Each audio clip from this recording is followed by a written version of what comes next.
Hello students, till last class we have discussed about the heart rate regulation and the factors affecting the heart rate or the heartbeat.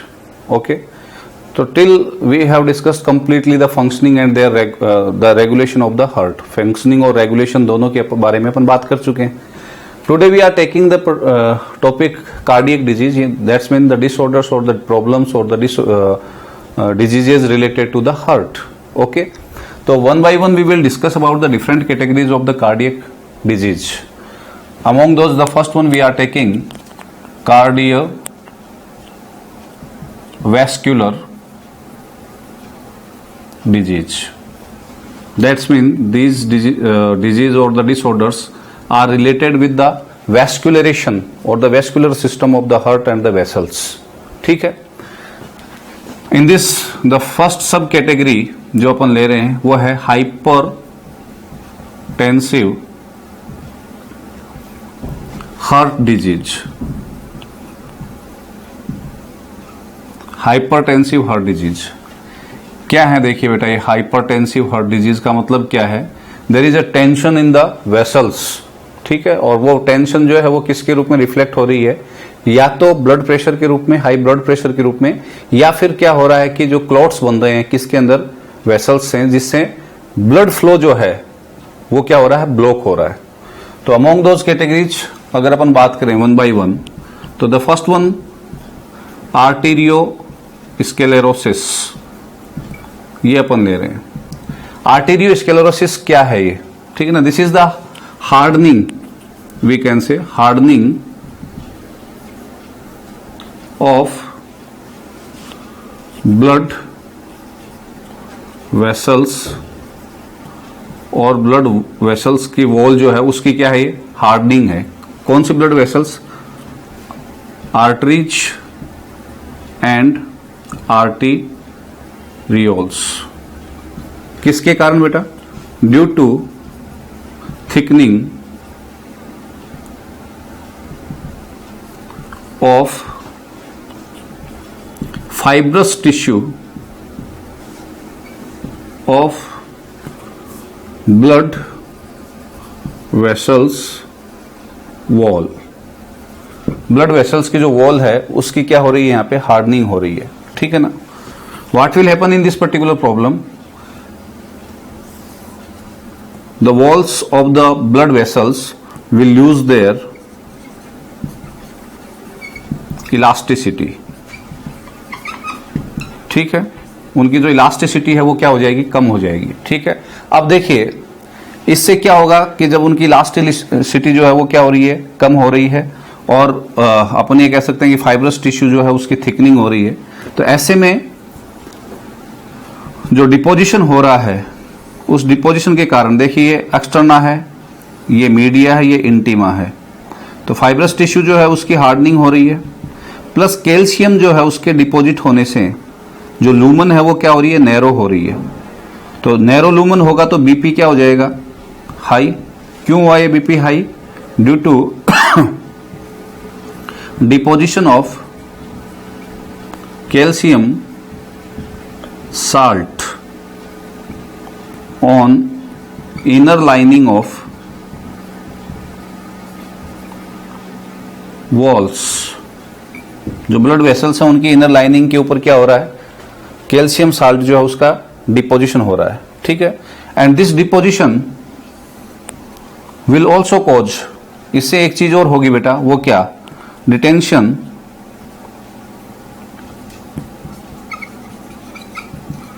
And rapture of the blood vessel wall. Detention and rapture of the blood vessel wall will cause what? Open the blood. ठीक है ना. will make the blood open.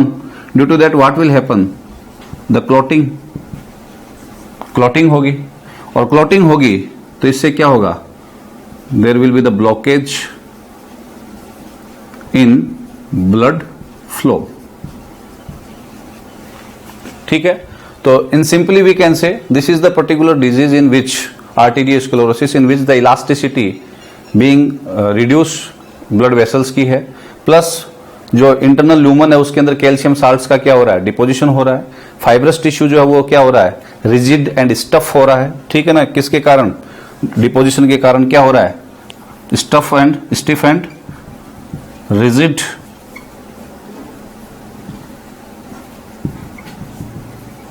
Blood vessels जो है वो क्या हो रही हैं, स्टिफ हो रही हैं, रिजिड हो रही हैं, ठीक है ना। That will cause the rapture will cause the blood जो है वो ओपन होगा तो क्लोटिंग होगी तो क्या होगा, what will happen, blockage in the blood flow, ठीक है।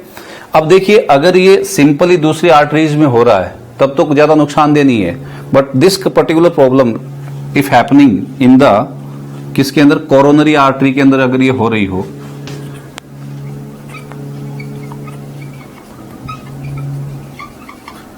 कौन, arteriosclerosis, then it can lead the death,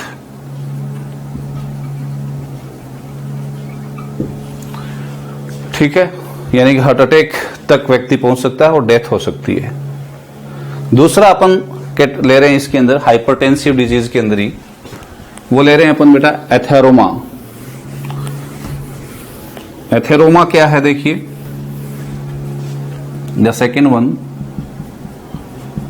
atheroma, या इसी को अपन क्या कह सकते हैं, एथेरोस्क्लेरोसिस।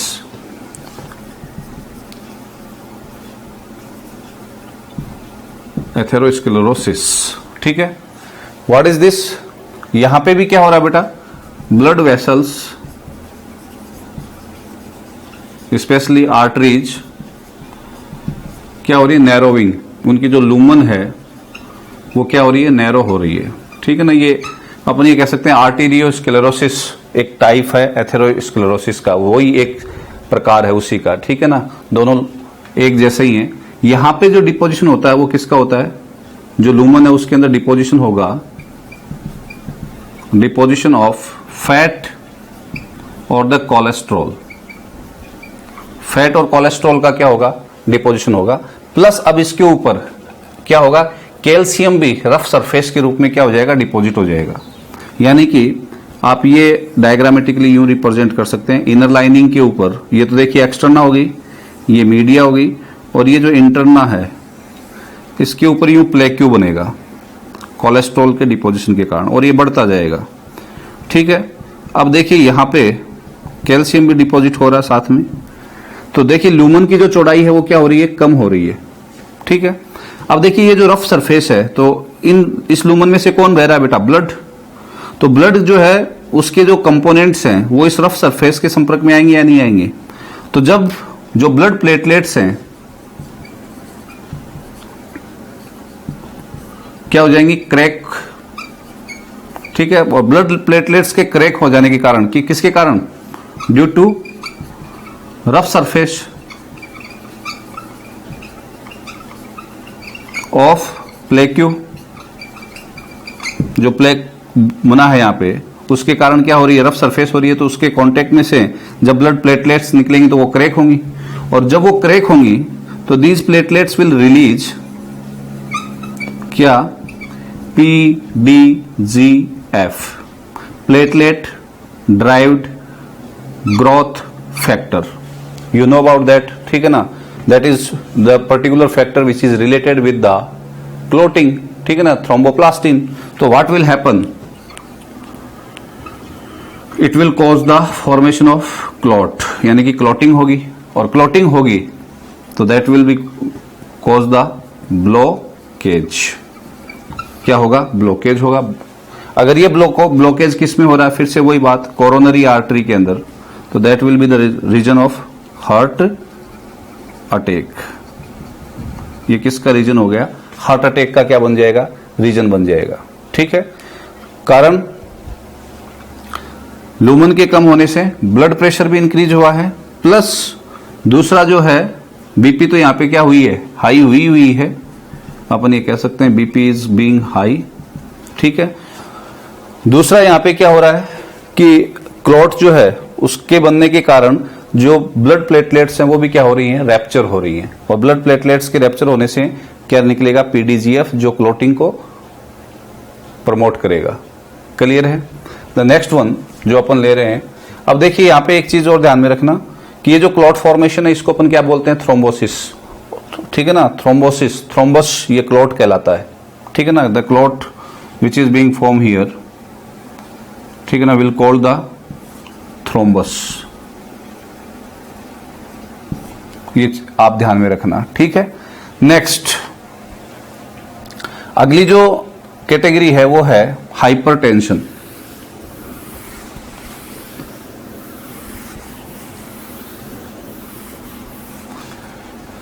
हाइपरटेंसिव हार्ट डिजीज के अंदर थर्ड वन जो अपन ले रहे हैं वो है हाइपर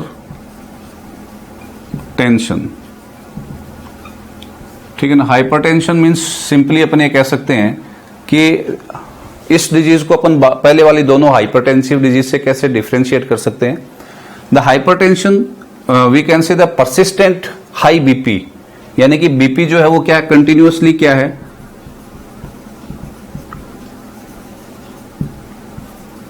हाई बीपी, यानी कि लगातार जो बीपी है वो क्या है, हाई है। मतलब क्या है, systolic more than 20 and diastolic more than 80, यानी कि मोर देन 120 और सिस्टोलिक और डायस्टोलिक दोनों ही बीपी क्या है, हाई है, ठीक है ना। ऐसा कब होता है बेटा, या तो नर्वस टेंशन,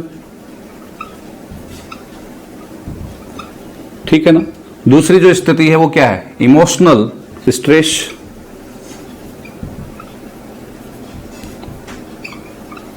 तो आप लोग इस चीजों का विशेष ध्यान रखा करो कि मोस्टली जो डिजीज है वो हम खुद कॉल करते हैं, ठीक है ना। इमोशनल स्ट्रेस से अपन बच सकते हैं, ठीक है ना। अच्छी चीजों के अंदर अपना ध्यान लगा करके, अच्छी बुक्स पढ़ करके, अच्छे एंटरटेनमेंट के साधन देख करके, घर में परिवार के लोगों से बातचीत करके, ठीक है ना, बड़े बूढ़ों के साथ जुड़ करके, उनके बारे में ख्याल रख करके हम इमोशनल स्ट्रेस को क्या कर सकते हैं, कम कर सकते हैं। जैसे एंजाइटी है, फियर है, ठीक है ना, बहुत ज्यादा होप, अपेक्षा कर लेना है, ये जो पर्टिकुलर इमोशनल स्ट्रेस हैं उनके कारण क्या होता है कि नर्वस टेंशन और emotional stress both will be the reason of the constriction of arteries.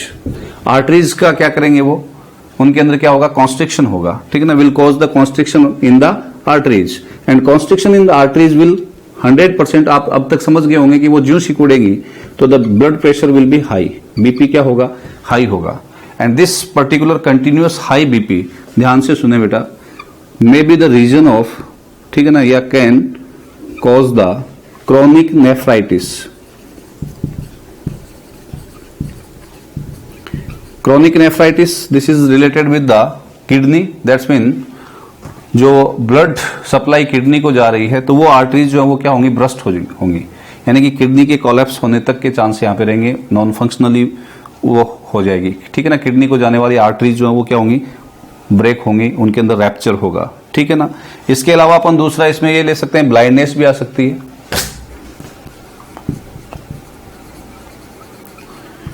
Blindness means अब जो आई को जो आर्टरी जा रही है वो क्या हो जाए, रैप्चर हो जाए, ठीक है ना। तो वो भी एक रीजन इसका अपन ये कह सकते हैं कि प्रॉब्लम आ सकती है।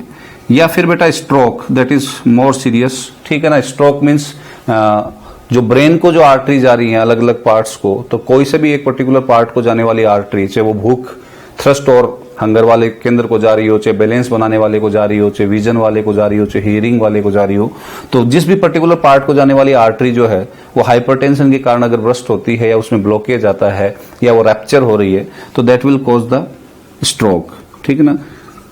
That's mean this is the disorder जो किससे रिलेटेड है, ब्रेन से, then we will call the stroke. Blindness means eye से रिलेटेड एंड किडनी के अंदर इसके कारण क्या हो सकता है, हाई बीपी के कारण क्रोनिक नेफ्राइटिस, ठीक है। और ये हाइपरटेंशन जो है वो अपने आप में एक बहुत बड़ा प्रॉब्लम होता जा रहा है इन केस ऑफ द इंडिया। ये देखने को मिल रहा है कि आईसीएमआर के आंकड़े ये कह रहे हैं लेटेस्ट कि in case of the India 16 to 20% the people are being patient of this particular problem, ठीक है। तो हाइपरटेंशन जो है वो अपने आप में एक ऐसी चीज है जिसको अपन क्या कर सकते हैं कि रिमूव कर सकते हैं, ठीक है ना। कैसे, देखिए इसके कुछ अपन ये कह सकते हैं कि रीजंस हैं जो अपने डेली लाइफ से जुड़े हुए हैं। जैसे यूज ऑफ सैचुरेटेड फैट्स अगर अपन कम कर दें, संतृप्त वसाएं, सैचुरेटेड फैट जो होती हैं, ठीक है ना, जैसे आपने नाम सुना होगा पाल्मिटिक एसिड, स्टियारिक एसिड, ठीक है ना, उनको अपन क्या करें, अपने डेली लाइफ स्टाइल में जो यूज करना कम करें, उसकी जगह पे arachidonic acid, linolenic acid, linoleic acid, ठीक है ना, ऐसे फैटी एसिड जिन सब्सटेंसेज में या ऑयल्स में है उनका अपन क्या कर सकते हैं, यूज कर सकते हैं। दूसरा, लैक ऑफ एक्सरसाइज। हाइपरटेंशन जो है ना, उसके पीछे एक रीजन ये भी है कि एक्सरसाइज जो है वो अगर आप नहीं कर रहे हैं, थोड़ा फिजिकल वर्क नहीं कर रहे हैं, तो 100% you will be gifted by the hypertension. The third one thing which we have to be remember कि जो स्मोकिंग है that is also a particular cause, जो है ना वो क्या है, अपने आप में कारण है इसका। और ऐसे जो फ्राइड जो सब्सटेंसेज हैं जिनमें कोलेस्ट्रॉल की मात्रा ज्यादा होती है, उनको अवॉइड करके भी अपन इस पर्टिकुलर प्रॉब्लम से बच सकते हैं, ठीक है। तो ये जो प्रॉब्लम्स अपन ने डिस्कस की वो थी हाइपरटेंसिव हार्ट डिजीज, जिसमें arteriosclerosis, atheroma and hypertension. Now we will discuss about the CAD or the CSD, coronary heart disease, that is related only with the coronary artery, ठीक है ना। तो सेकेंड वन अपन ले रहे हैं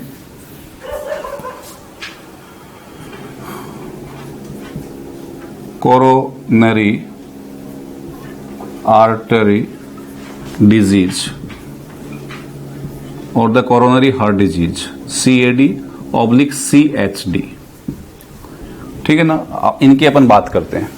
तो इसमें पहले अपन ले रहे हैं बेटा एंजाइना पैक्टोरिस, ठीक है ना। पहले मैंने एक पर्टिकुलर क्लास के दौरान ये बताया था कि स्लाइटली लेफ्ट साइड के अंदर अपने को एक यूं महसूस होता है जैसे पिन चुभ रही है, ठीक है ना। तो this is particular a muscular pain, अपने आप में ये क्या है, मस्कुलर पेन है किसके अंदर, चेस्ट के अंदर, pain in chest. And why this is happening, इसके पीछे जो रीजन है वो किसके कारण है, मूल रीजन जो अभी अपन वैस्कुलर डिजीज पढ़ करके आए हैं वही है इसके पीछे रीजन, ड्यू टू आर्टेरियोस्क्लेरोसिस, यानी कि आर्टेरियोस्क्लेरोसिस होने का एक साइन है ये, ठीक है ना, वो पेन, और जिसको अपन क्या बोल रहे हैं, एंजाइना पैक्टोरिस, ठीक है। किसके अंदर, कोरोनरी आर्टरी में, आर्टेरियोस्क्लेरोसिस इन कोरोनरी आर्टरी, ठीक है।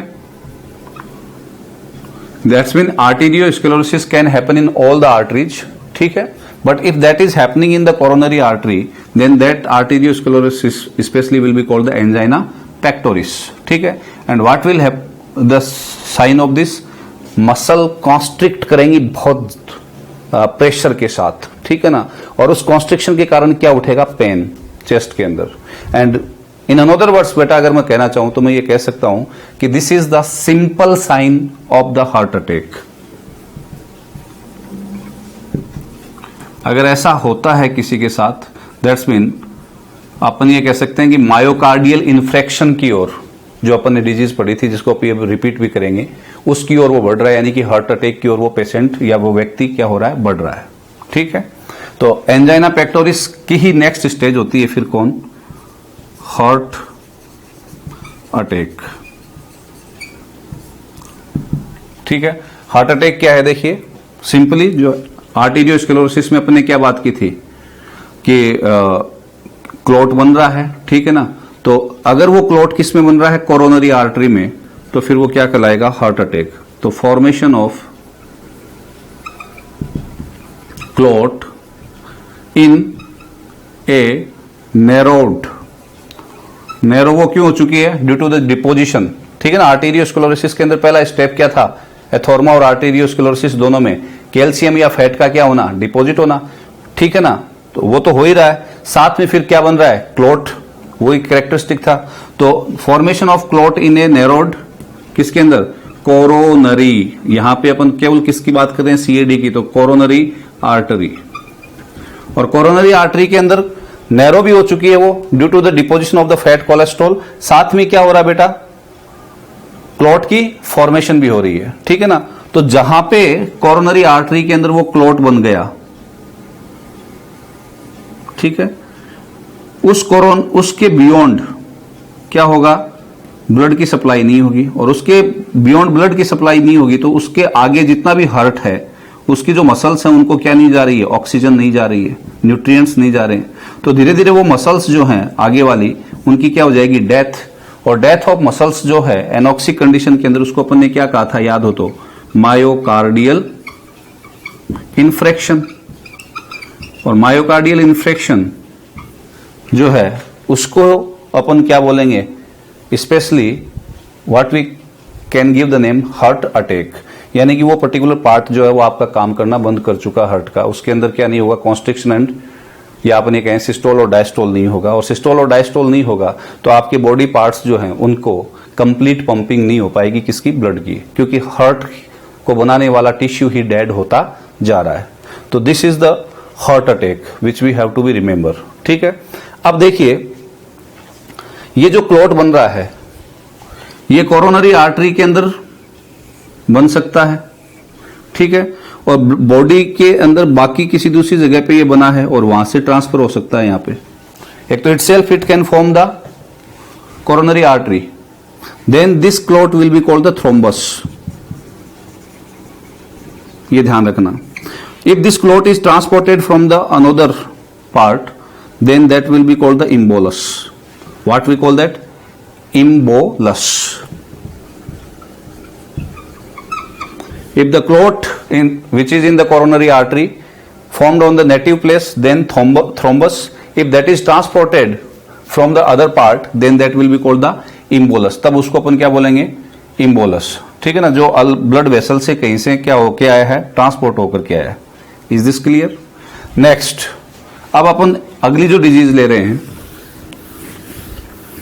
वो है रूमेटिक हार्ट डिजीज। रूमेटिक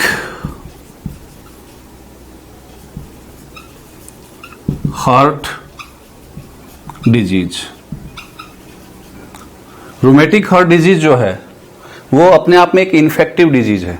ठीक है ना, इन्फेक्टिव डिजीज का मतलब क्या बेटा, कि एक बैक्टीरिया जिसका नाम है स्ट्रेप्टोकोकस।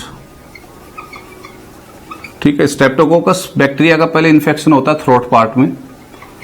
ठीक है, फिर यहां से ये बैक्टीरिया जो है बढ़ता है कहां पे, हार्ट की ओर, और हार्ट में पहुंचने के बाद में इसके द्वारा टॉक्सिक सब्सटेंस बनाया जाता है।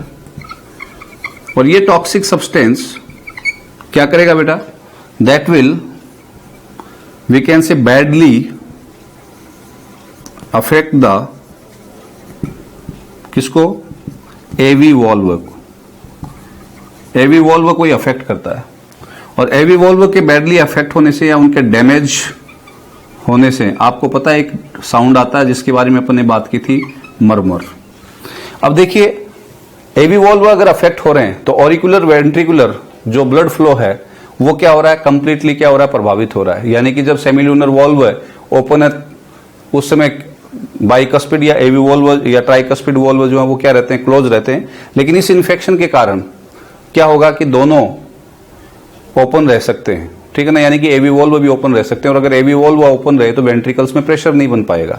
ठीक है, दूसरा अगर ये वॉल्व अगर कंप्लीटली बंद नहीं रहते हैं तो एट्रिया जो है उनके अंदर ब्लड जो है वो फिलअप नहीं होगा, क्योंकि वो सीधे ही किस में जाता जाएगा, वेंट्रिकल्स में। ठीक है, तो ऐसी स्थिति में अपन ये कह सकते हैं कि सीरियस हार्ट फेलियर या कॉन्जेस्टिव जो हार्ट फेलियर है वो देखने को मिल सकता है। रिसेंट स्टडीज ये कह रही हैं कि जो स्ट्रेप्टोकोकस बैक्टीरिया है वो केवल कंडीशनिंग एजेंट के रूप में काम करता है।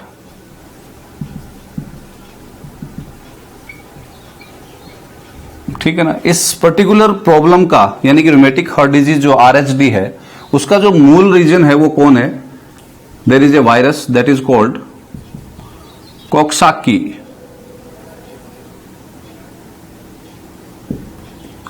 COXSACKIEI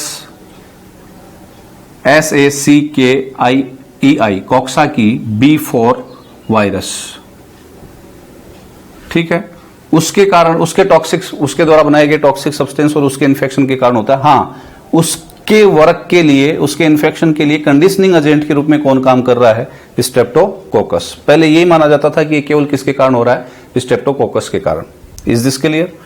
द नेक्स्ट वन, इसके बाद में अपन ले रहे हैं जो अगली डिजीज है वो क्या है कि टोबैको का जो सेवन करते हैं, ठीक है ना, उसके कारण या स्मोकिंग के कारण भी जो है ना क्या हार्ट डिजीज होती है। तो नेक्स्ट में ले रहा हूं टोबैको हार्ट डिजीज।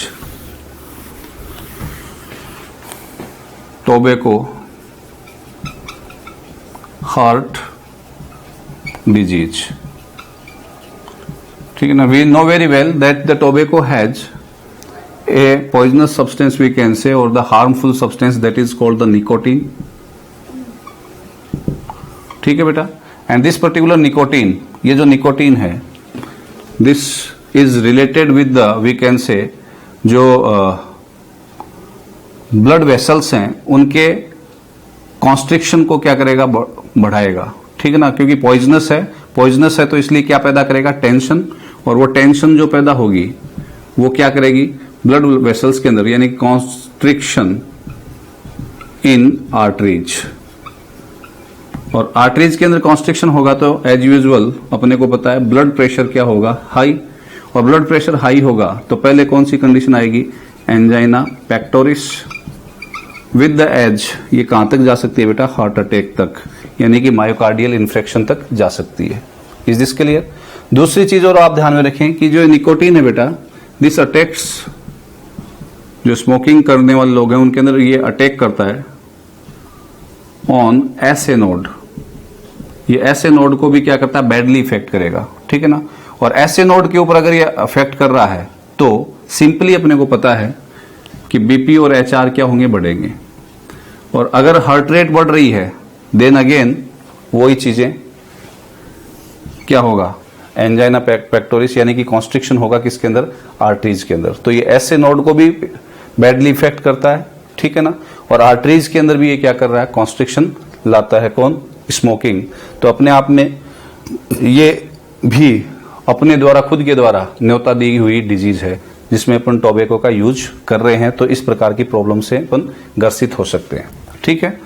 नेक्स्ट, अब देखिए एक हार्ट अटैक के साथ साथ एक वर्ड और यूज होता है, हार्ट फेलियर, ठीक है ना। This is related with the old age. Mostly heart attack जो है वो यंगर एज के अंदर अगर हार्ट की फंक्शनिंग बंद हो रही है तो फिर वो क्या है, heart attack.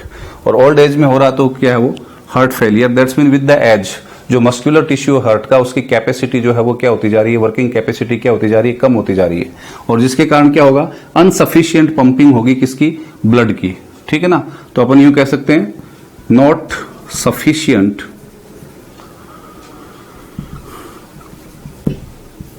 pumping or the supply of the blood, ठीक है, with the age will be called the heart failure।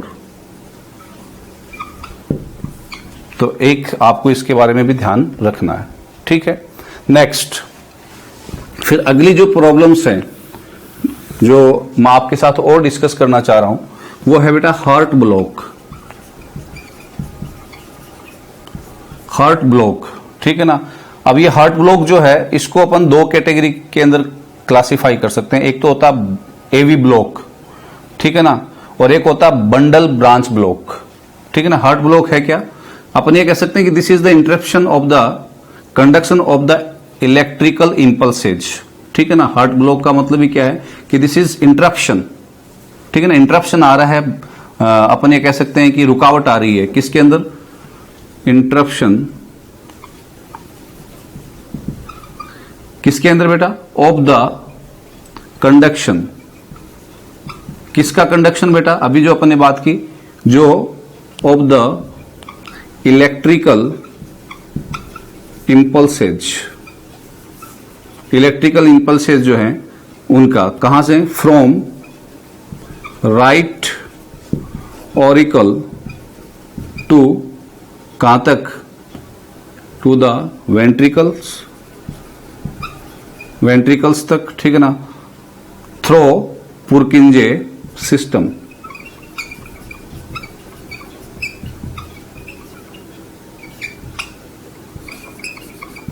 यानी कि पुरकिंजे सिस्टम के थ्रू जो ऑरिकल से वेंट्रिकल्स के अंदर इंपल्सेज का प्रवाह होता है वो क्या कर रहा है, वो इंपल्सेज क्या नहीं हो रहे हैं, प्रवाहित नहीं हो रहे हैं, उनका ब्लॉकेज हो रहा है, ठीक है ना। तो ये ब्लॉकेज जो है वो टू टाइप्स का मैंने बताया कि एक तो हो सकता है बेटा एवी ब्लॉक, जिसमें एट्रिया जो है, इंपल्स जो है वो कहां तक नहीं पहुंचते हैं, इंपल्सेज not reaches to AV node का ब्लॉक हो रहा है, ठीक है ना, AV block reaches to ventricles, ventricles तक वो नहीं पहुंचते हैं, ठीक है ना। और दूसरा जो है वेंट्रिकल्स तक नहीं पहुंचने का दूसरा जो रीजन हो सकता है वो क्या हो सकता है, एक तो एवी नोड के ब्लॉक होने के कारण, दूसरा क्या है, बंडल ब्रांच ब्लॉक।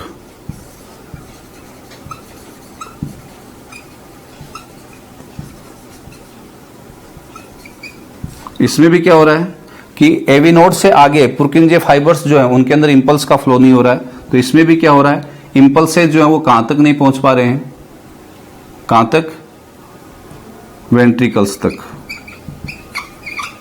ठीक है। इसमें क्यों नहीं पहुंच पा रहे हैं, क्योंकि ऐसे नोड से एवी नोड को जो इंपल्स हैं वो क्या नहीं हो रहे हैं, ट्रांसफर नहीं हो रहे हैं।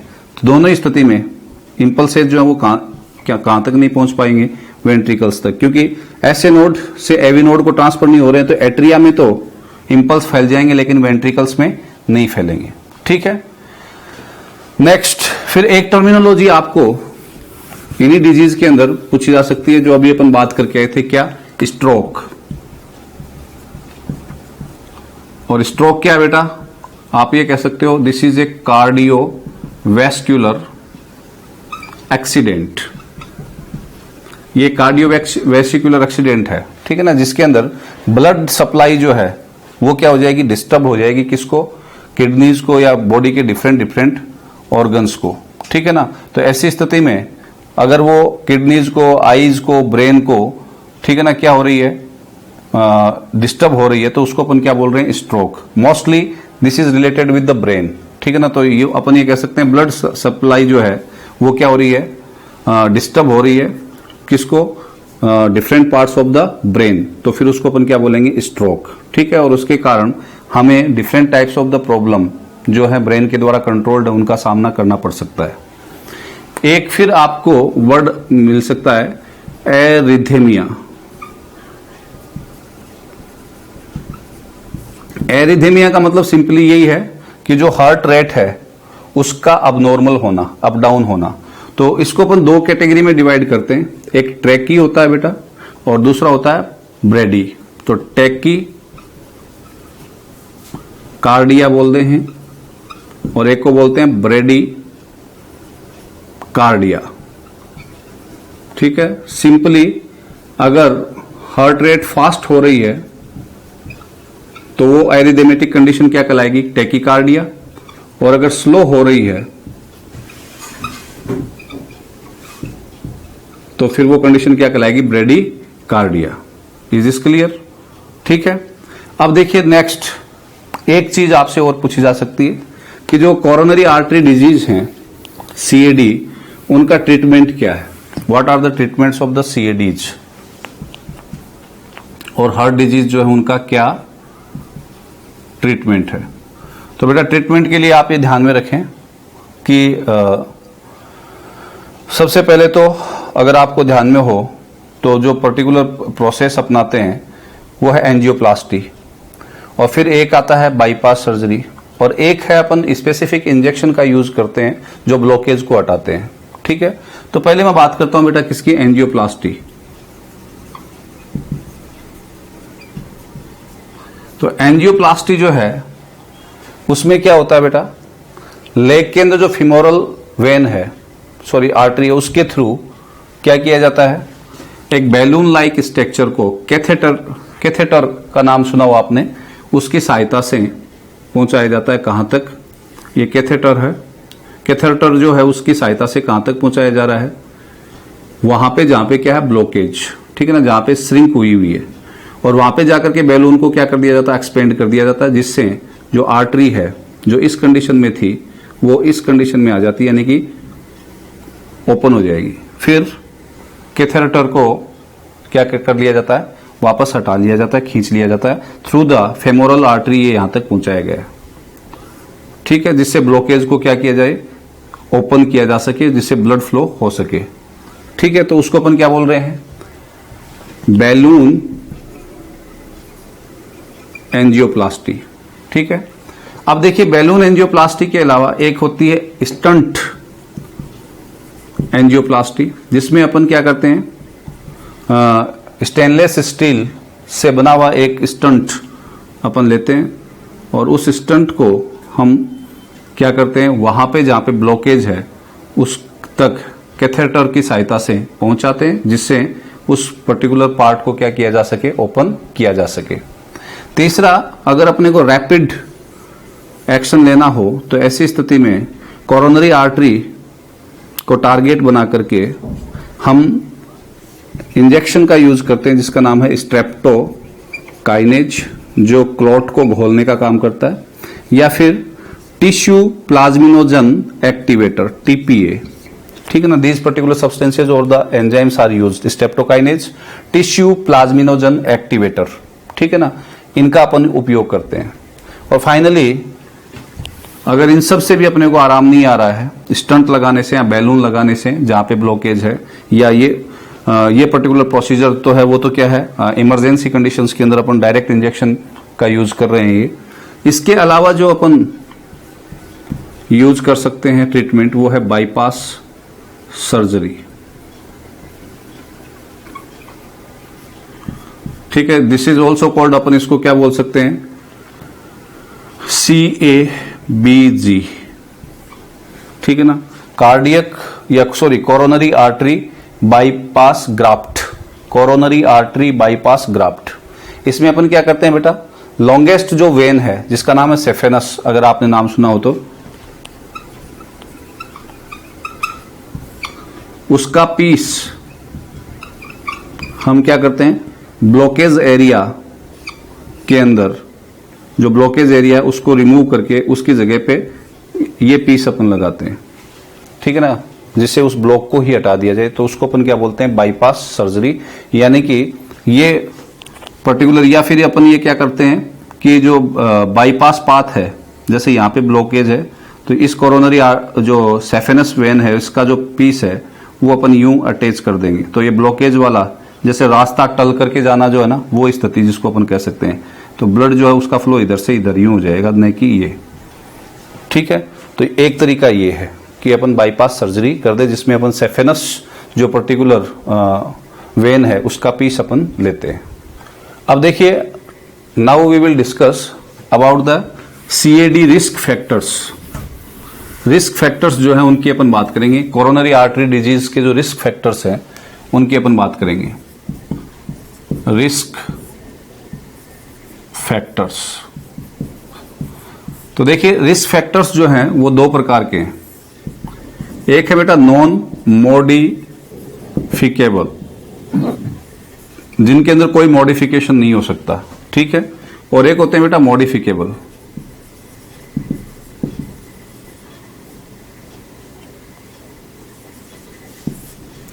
नॉन मॉडिफिकेबल के अंदर एक तो आता है जेनेटिक, यानी कि आप जेनेटिक रूप से ही कार्डियक प्रॉब्लम से क्या ग्रसित हैं, यानी कि आपको अपने पेरेंट्स से ही वो मिल रहा है, तो फिर आप रिस्क में होंगे, क्योंकि वो पर्टिकुलर प्रॉब्लम आपको कहां से आ रही है, इनहेरिटेंस के थ्रू आ रही है, तो इसमें कोई भी मॉडिफिकेशन नहीं किया जा सकता, जेनेटिक। दूसरा मेल होना, यानी कि आपका जेंडर क्या है, मेल, तो you will be more sensitive to the heart disease और द कार्डियक आर्टरी डिजीज, उनके प्रति आप ज्यादा सेंसिटिव होंगे। क्यों? क्योंकि मेल जो होते हैं उनके अंदर जो हार्मोन है, मेल हार्मोन टेस्टोस्टेरोन, ठीक है ना, this is related with the more accumulation और the storage of the ions और द साल्ट्स, मोर डिपोजिशन और एक्यूमुलेशन ऑफ साल्ट्स, और जितना ज्यादा साल्ट्स का डिपोजिशन होगा किसके ऊपर, वेसल्स के ऊपर या कोरोनरी आर्टरी की वॉल्स के ऊपर, जो कैल्शियम वगैरह है उनका, तो उतना ही ज्यादा क्या होगा, ब्लॉकेज होने का चांस रहेगा। Is this clear? मॉडिफिकेबल के अंदर क्या है, ये अपने हाथ में है, जिन जो अपने से जुड़े हुए हैं, ठीक है ना, तो उनके अंदर अपन क्या कर सकते हैं, जैसे मॉडिफिकेबल में एक तो जो पर्टिकुलर कोरोनरी आर्टरी डिजीज होती है वो किसके कारण होती है, कोलेस्ट्रॉल, तो कोलेस्ट्रॉल अपने आप में एक रिस्क फैक्टर है। दूसरा डायबिटीज, ठीक है ना, डायबिटीज का मतलब क्या बेटा, देखिए अगर ब्लड के अंदर ग्लूकोज की कंसंट्रेशन ज्यादा है तो more glucose will reduce the functional ability of vessels, vessels को वो कमजोर करता है, उनको वीक करने का काम करता है कौन, ग्लूकोज, ठीक है। And the third one risk factor जो अपन ले सकते हैं वो क्या है बेटा, स्मोकिंग।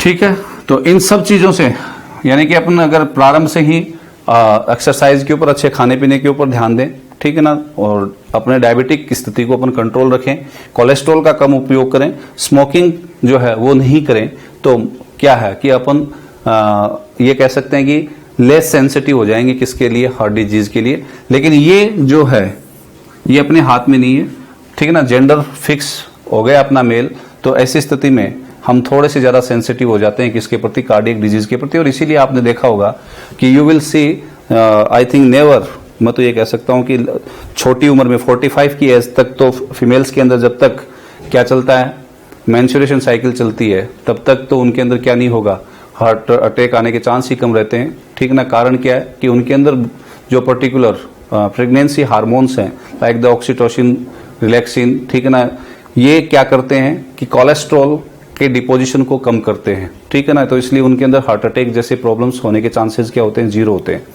मेल्स के अंदर टेस्टोस्टेरोन जो है वो क्या करता है, एक्यूमुलेशन बढ़ाता है किसका, साल्ट्स का, कोरोनरी आर्टरी के अंदर।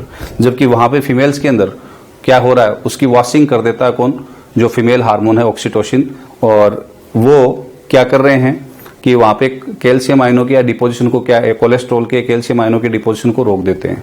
इसीलिए आप मोस्टली जो हार्ट अटैक के कारण जो डेथ है अर्ली एज के अंदर, वो किस में देखेंगे, मेल्स में देखेंगे, न कि फीमेल्स में।